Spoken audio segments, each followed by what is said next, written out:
Butun dunyo iqlim inqirozi ostonasida turibdi. Zaharli gazlar ortib borayotgan o'ta tezkor iqtisodiy o'sish modeli endi ish bermayapti. Davlatlar bir haqiqatni anglab bo'ldi.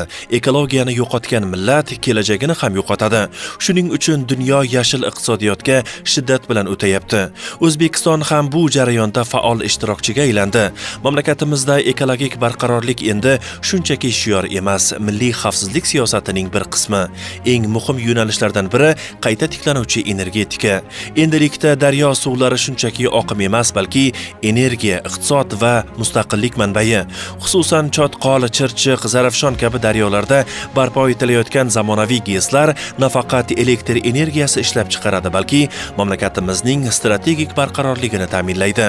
Ular bir vaqtning o'zida 3 ta maqsadga xizmat qiladi: atmosfera ifloslanishini kamaytirish, tabiiy gaz sarfini qisqartirish, energetik mustaqillikni mustahkamlash. Yashil energetika bu kelajak emas, bugungi kun siyosatining markazidir.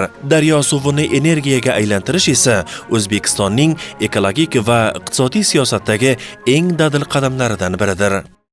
Suv shunchaki bizning chanqog'imizni qondiradigan ne'mat emas, balki bizni tiriklik dunyosi bilan bog'lab turuvchi asosiy manba bo'lib hisoblanadi. Shunday ne'matlar bor, ularsiz ham inson bemalol toqat qilib yashashi mumkin, ammo suvsiz hayotning o'zi yo'q. Quyi-Chotqol daryosi esa bu shunchaki insonning chanqog'ini qoldirmaydi, balki u ulkan energiya manbasi sifatida muhim ahamiyat kasb etadi. O'zbek gidroenergetika esa ana shu daryo suvini bugun energiyaga aylantirib va u bilan yonma-yon yashab, unga zarar yetkazmasdan quvvat yetishtiruvchi bo'lib hisoblanadi. Ayni paytda ko'rib turganingizdek, bu yerda Quyi-Chotqol GESi qurilmoqda. Xo'sh, uning qurilishi bilan nimalar o'zgaradi degan savol paydo bo'ladi. 250 ming tonna ko'mirni aynan mana shu GESning qurilishi bilan iqtisod qilish imkoniyati bor. Bu esa yangi O'zbekistonning eng katta mega loyihalaridan biri demakdir. 2020-yilning 31-yanvarida qabul qilingan Vazirlar Mahkamasi qaroriga muvofiq O'zbek Gidroenergo aksiyadorlik jamiyati tomonidan amalga oshirilayotgan bu loyiha hududning gidroenergetik salohiyatidan to'la foydalanishni, mamlakatimiz energetik mustaqilligini ta'minlashni ko'zda tutadi. E'tiborlisi, Quyi-Chotqol GESi qurilishida Markaziy Osiyoda birinchi marta bosib zichlangan beton texnologiyasi qo'llanilmoqda. O'ta mustahkam, uzoq yil xizmat qiluvchi va qurilish shiddatini 2 barobarga qisqartiruvchi bu texnologiya jahonning ilg'or mamlakatlarida qo'llanilib, endi O'zbekistonda ham tatbiq etilmoqda. Choroq suv omborining yuqori qismi shimolda joylashgan. 4 ta agregat bor. 22,5 dan umumiy 90 megavat elektr energiya ishlab chiqaradi. Qurilish hozir so'nggi bosqichda turibdi. Mana ko'rib turganingiz bu to'g'on qismini beton ishlarini tugatdik. Hozirda oxirgi bosqich ishlari amalga oshirilyapti. Ikkita asosiy qismdan iborat bizning GESimiz. GES binosi hamda to'g'on qismi. GES binosi ham to'liq ishga tushirilishga tayyor. Hamma uskunalar olib kelib o'rnatildi. To'g'on qismi esa hamma beton ishlarini amalga oshirdik. Endi oxirgi bosqichdagi ishlar amalga oshirilyapti. Undan tashqari bizda yana sementlash ishlari bor. Pastda shu to'g'onimiz o'sida joylashgan past qismida mustahkamlovchi sementlash bor. Keyin filtratsiyaga qarshi sementlash ishlari bor. Mustahkamlovchi sementlash ishlarini tugatganmiz. Endi filtratsiyaga qarshi sementlash ishlari amalga oshirilyapti. Shu to'g'onimizning ostki qismida ikkita o'ng va chap qirg'oqlarida amalga oshirilyapti. Oddiy betondan farqi o'sha RCC betonimizni, zichlab bostiriladigan betonimizni jarayoni tez bo'ladi. Ya'ni oddiy betonni biz beton oladigan bo'lsak, ma'lum bir 1 metr balandligida beton oladigan bo'lsak, 2 kun yoki 3 kun kutishimizga to'g'ri keladi keyingi bosqichga o'tish uchun. Bu betonda esa bosqich to'xtamaydi. Uzluksiz davom etishi mumkin. Har 30 santimetrda 1 qavat, 2 qavat, 3 qavat qilib davom ettirib ketaveramiz. Nimagaki bu vaqtdan yutishga, o'sha inshootimizni tezroq bitirishga imkoniyat berdi. Endi suv yig'ish jarayoni bor. Tepada hozir mana ko'rgan bo'lsangiz, tepamizda mana zatvorlar deymiz, o'sha suv darvozasi, suvlar to'samiz. Suvlar to'silgandan keyin suv yig'iladi. Tepa qismida suv yig'ish inshootimiz tepada, platinaning yuqori qismida bo'ladi bu. O'sha yuqori qismiga yig'ilgan suv o'sha belgilangan agregatlarda turbasi tepaga chiqqan, shu agregat turbalasi orqali agregatlarga keladi. Har biri 22,5 megavatdan bo'lgan 4 ta agregatimiz bor. O'shani o'zini turbinachasi deymiz. O'sha turbinachasidan suv kelib turib, mexanический energiyani elektr energiyaga aylantirib beradi. 100 yilgacha misol uchun betonni to'g'on turishi mumkin, chunki bu hech qanaqa beton turgan sari yildan yilga uni mustahkamligi ortib boradi. Bu yillik 300 million kilovat soat, agar 90 megavat o'rnatilgan quvvatimiz, yillik 300 million kilovat soat elektr energiya ishlab chiqaramiz. Bu katta quvvat. Bu orqali biz juda katta miqdordagi tabiiy gaz tejab qolish imkoniyati, tabiatga zarar yetkazmaymiz. Har tomondan foydali. Ham har yil mana suv to'planadi, shu suv orqali elektr energiya ishlab chiqaramiz. U qayta tiklanuvchi elektr energiya manbaiga kiradi. Bizda uzoq yildan beri asosiy muammomiz mana chet hududlar, oxirgi paytlar shaharlarda ham bo'lyapti, elektr energiya tanqisligi. Bizda resurs bor edi. Mana yillar davomida shu daryolardan suv oqib o'tgan. Lekin shu narsaga alohida urg'u berib, shu narsani yaratish jarayoni aynan bizni paytga kelib turib bo'lganidan, shu bizni yoshga kelib turib shu narsaga aynan gidroelektr stansiyalar yoki shamol elektr stansiyalari qurishga, qayta tiklanuvchi elektr energiya manbalarini qurishga e'tibor qaratilganidan juda faxrlanaman. Shu jarayonda ishtirok etadiganimdan faxrlanaman. Bundan keyin ham agar qurilish jarayonlari shunday ketadigan bo'lsa, men o'ylashim bo'yicha O'zbekistonda elektr energiyaga bo'lgan talabni bemalol qondirishga salohiyatimiz bor. Davlatimiz rahbari tomonidan 2017-yildan keyin shu yo'nalishlarga qayta tiklanuvchi elektr energiyasi, yashil energiya manbalariga bo'lgan shu narsani rivojlantirishga bo'lgan e'tiborlari bugungi kunda mana o'z mevasini beryapti. Shunga o'xshagan GESlar, mana Chotqol GESni, Namanganda Norin GESini qurdik, To'polonda yangi To'polon GESini qurildi. Bular men o'ylayman shu davlat rahbarining e'tibori orqasidan bo'lyapti shu narsa.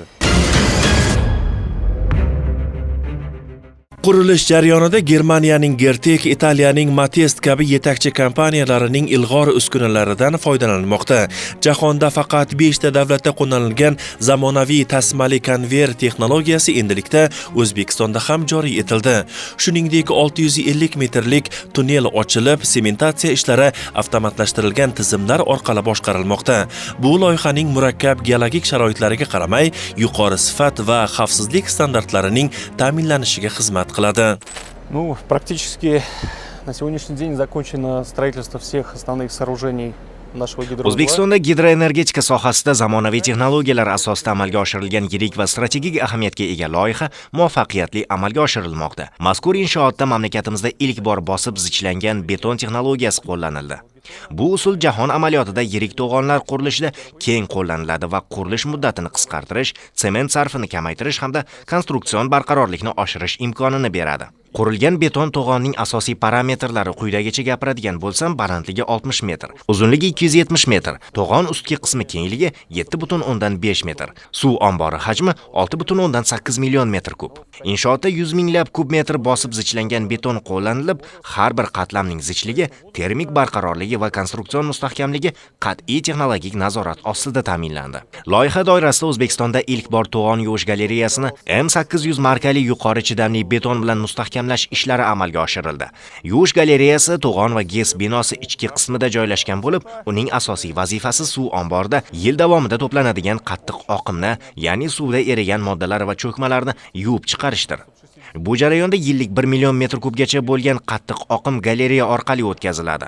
Yuvish vaqtida galereya devorlari va beton konstruksiyaga katta gidrostatik yuklama tushadi. Shu sababli galereya yuqori darajada yemirilishga chidamli beton bilan mustahkamlangan. Loyihada Eron va Turkiyadagi yetakchi gidroinjenerlik markazlaridan taklif etilgan mutaxassislar ishtirok etdi.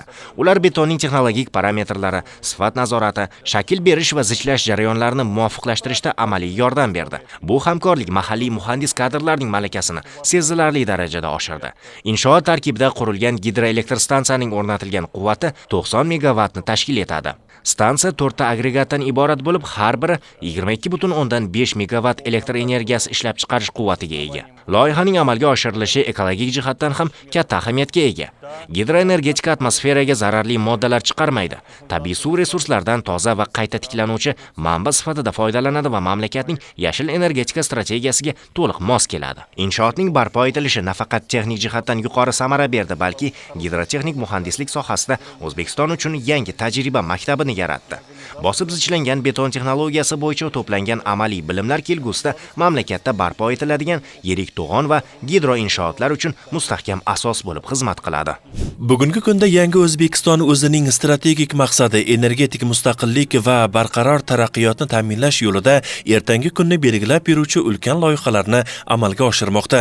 Qayta tiklanuvchi energiya manbalariga o'tish, aholi va sanoatning uzluksiz elektr ta'minotini kafolatlash, eng muhimi mamlakat iqtisodiy xavfsizligini ta'minlash bunday siyosiy iroda va yetakchilikka tayangan islohotlarning zamirida turibdi. To'laligicha jahon standartlari asosida bunyod etilayotgan mazkur GESning qurilishi ayni kunlarda jadal sur'atlar bilan amalga oshirilmoqda. Loyiha so'ngiga yetganidan so'ng esa 1 yilda 300 million kilovatt soat elektr energiyasini ishlab chiqarish mumkin. Men buni oddiyroq tilda tushuntiraman. Bu mamlakatimizning 125 mingdan ziyod xonadonlari barqaror elektr energiyasi bilan ta'minlanadi degani. Albatta bu energiya qaysi bir xonadonga nur, qaysi bir xonadonga esa issiqlik bo'lib kirib boradi, ammo iqtisodiyotning asosiy drayveri bo'lgan ishlab chiqarish korxonalari uchun esa bu harakatga keltiruvchi asosiy kuch bo'lib hisoblanadi. Darvoqe mazkur GES faoliyatini yo'lga qo'yishda qariyb 90% jihozlar mamlakatning o'zida ishlab chiqarilmoqda va mahalliy ishlab chiqaruvchilar tomonidan taqdim etilyapti. Bu esa O'zbekistonning tashqi dunyoga nafaqat elektr energiyasi bo'yicha, e'tibor bering, nafaqat elektr energiyasi bo'yicha, balki elektr energiyasini ishlab chiqarishdagi butlovchi va ehtiyot qismlari borasida ham qaram bo'lmasligini anglatadi. Quyi Chotqol GESida ishlab chiqarilgan energiya issiqlik stansiyalariga nisbatan 8-10 barobar arzon. Qolaversa yiliga 91 million metr kub tabiiy gazni iqtisod qilishga yordam beradi. Bundan tashqari davlat byudjetiga har yili millionlab dollar iqtisod olib keladi. Bu biror korxona yoki biror bir tarmoq uchun emas, butun boshli millat uchun foyda. Tejalgan gaz eksportga, tejalgan mablag' iqtisodga, tejalgan vaqt taraqqiyotga sarflanadi. Bu GESimizning afzalligi generatorlarimizni har bittasi to'liq avtomatlashtirilgan. Bular o'zini o'zi boshqara oladi. Keyin ichki ehtiyot qismlarida har bittasiga datchik o'rnatilganki, ularning holatini bemalol kuzatib tura olamiz. Afzallik tomonlaridan yana bittasi bizlarda transformator qurilmamiz bor, ikki tomonga ishlaydi. Generator ishlaganda liniyaga uzatamiz. Generatorimiz to'xtaganda liniyadan o'z ehtiyojimiz uchun elektr energiya qabul qilamiz. Unikallik tomoni shu to'liq avtomatlashtirilganda bu GESimiz. Keyin bizlarda hozir bitta aylanma parraklik g'ildirak qo'yilgan. U bizlar uni bemalol o'zimiz boshqara olamiz. Eng muhimi mana shu jarayonda to'liq o'zbek yoshlari ishladi. Da, o'zbek yoshlari ishladi. Biz o'zimiz shu generatorni boshidan oxirigacha o'zimiz brigadamiz bilan o'zimiz to'liq montaj qildik. Har bir detalini o'zimiz qo'yib, o'zimiz nima qildik. Bizlarga ancha nima deydi, o'zimizni optimizni oshirishga ham, bolalarga o'qishga ham, tajribasini oshirishga ham ancha yaxshi bo'ldi. Bunaqa GESlar qurilishi shu taqchillikni kamaytirishga, ya'ni qisqartirishga olib keladi. Katta GESlar qurilganki, lekin bunaqa GES qurilmayapti. Mana hozir biz mana shu Chotqol GESiga, bundan keyin yana Pisqon GESiga mo'ljallayotdik, O'gam GESiga ko'rdik qancha. Bu tog' orasida xalqqa, tabiatga zarar yetkazmasdan qurilayotgan inshootlar bor bu GESlarimiz. Bu kelajagi bor GESlarda bularni. Kelajakda shu yerda yoshlar ishlaydi, ish o'rinlari ochiladi. Eng nimasi shu to'liq avtomatlashtirilgan bular.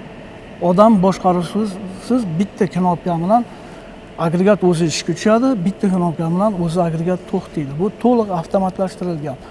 Mana bu misol uchun qurilmamiz moy bosimli qurilmamizdir. Bu bizlarning boshqa GESlarda hammasi qo'l bilan qilinadi. Bu yerda o'zi. Hozir mana shu GESni ko'ryapmiz, bir icebergga o'xshaydi-da. Boraganda biz ko'zga ko'rinadigan qismida turibmiz va mana shu biz turgan joyda chuqurlikda nimalardir bor-da. Bor. Past tomonlarimizda mana xuddi mana shu turgan joyimizning tagida, mana shu yerda rotor generatorimizni qismi mana shu yerda joylashgan. Mana val rotori deydi. Bu yog'i endi moy maslopryomnik deydi, moy so'rib olish. Mana bu bilan bu ikkalasi birgalikda ishlaydi. Bu moyni beradi, bu qabul qilib olib turib, valni ichidan lopsga uzatib yuboradi. Lopsimiz eng pastda turadi. Bu yerda mana shu yerda hozir mana generator rotori bilan stator joylashgan. Mana shu joyda elektr energiya ishlab chiqaradigan qismi. Undan keyin lekin turbinamiz bor. O'sha turbina u pastga tushib ketamiz yana. Ancha pastda. U yerda o'sha haligi aytgan servo motorlar bor. Servo motordan keyin направляющий apparat deydi o'sha mashina. Bo'lganda elektr energiya ishlab chiqarish ham bir ko'p bosqichli murakkab jarayon ekanda. Da, murakkab jarayon. Bu suv kelib, suv quvuridan kelib turib parrak uriladi, parrak valni aylantiradi, val aylangandan keyin rotor aylanadi. Rotor aylangandan keyin erta endi elektr energiya qonunlariga asosan elektr energiya ishlab chiqarish boshlanadi-da. To'g'risini aytsak, o'zimiz uchun faxr bu. Birinchi marta misol uchun ko'p ishlar bor, qilinadi lekin ko'zga ko'rinmaydi. Lekin biz Xudoga shukr qilaman, mana qiladigan ishimiz hamma kelsa ko'radigan mana. Ko'z bilan ko'rsa bo'ladiganda, shu yo'nalishga e'tibor qaratilgan ekan, yurtboshimiz tomonidan e'tibor qaratilibdi, shu darajada o'sib boryapti. Bu biz uchun endi birinchi o'zimdan kelib chiqadigan bo'lsa, birinchi gidroelektr stansiya birinchi marta qurilish. O'zim uchun yangi tajriba. O'zim uchun yangilik. O'zi asosiy maqsad nima? Asosiy maqsad shu xalqimizni uzluksiz elektr energiya bilan ta'minlash. Birinchi maqsad. O'shanga ozgina bo'lsa ham hissamiz qo'shiladiganidan xursandman, to'g'risi. Asosiy mutaxassislar, mana eronlik mutaxassislarimiz bor. Endi ular kuzatuv ishni to'g'ri bajarilish jarayonini nazoratga olgan. Lekin asosiy mutaxassislar baribir o'zimizni ichki mutaxassislar hisobiga to'ldirganmiz. Shu tomondan ham yaxshi.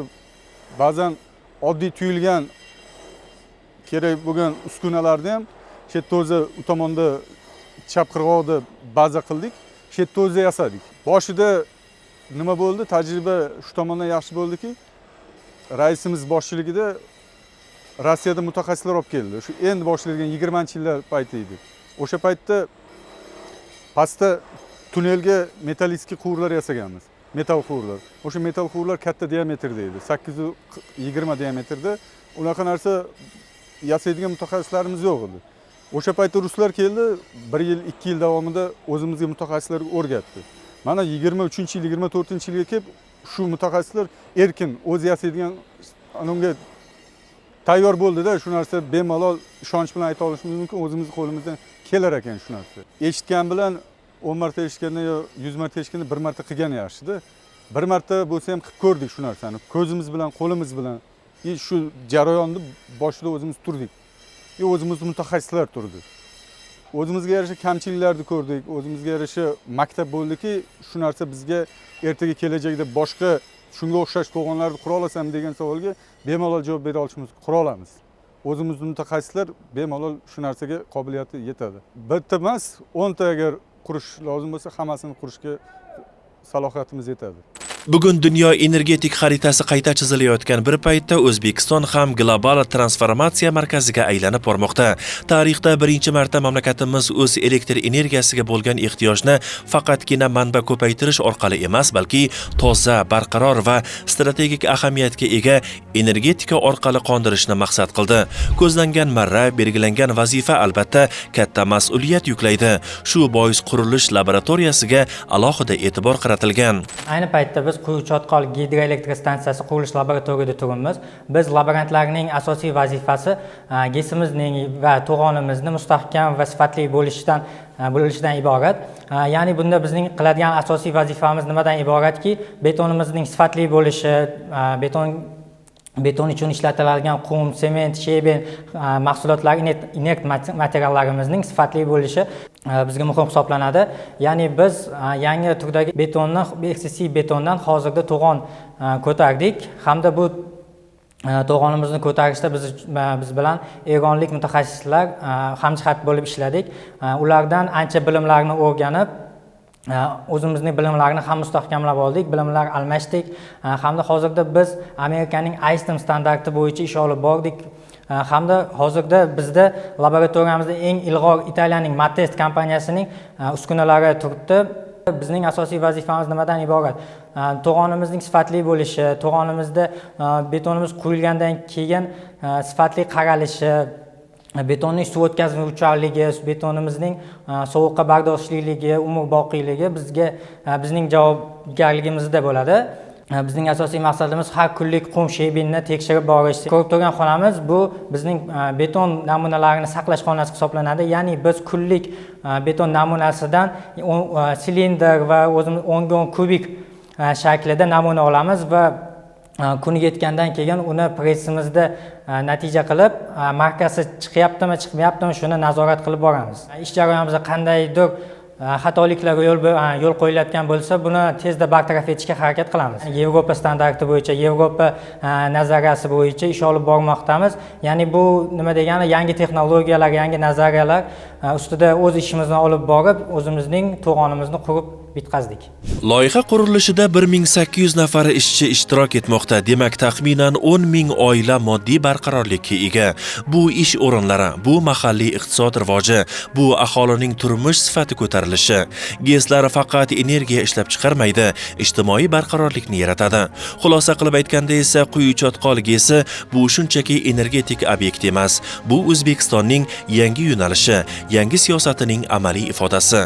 Bu yerda qurilayotgan har bir beton qatlam mustaqil energetikaning poydevori, har bir megavat mamlakatning iqtisodiy barqarorligi va ekologik xavfsizligining kafolatidir. Ushbu loyiha bizga bir haqiqatni yana bir bora isbotlaydi. O'zbekiston kelajagini kutmaydi, uni o'zi barpo etadi. Toza energiya, mustaqil iqtisod, yangi ish o'rinlari va ekologik barqarorlik Quyi-Chotqol GESining asosiy samarasi. Bu inshootning ishga tushishi bilan mamlakatimiz nafaqat energiya ishlab chiqaradi, balki yana bir bor o'z salohiyatini jahonga namoyon qiladi.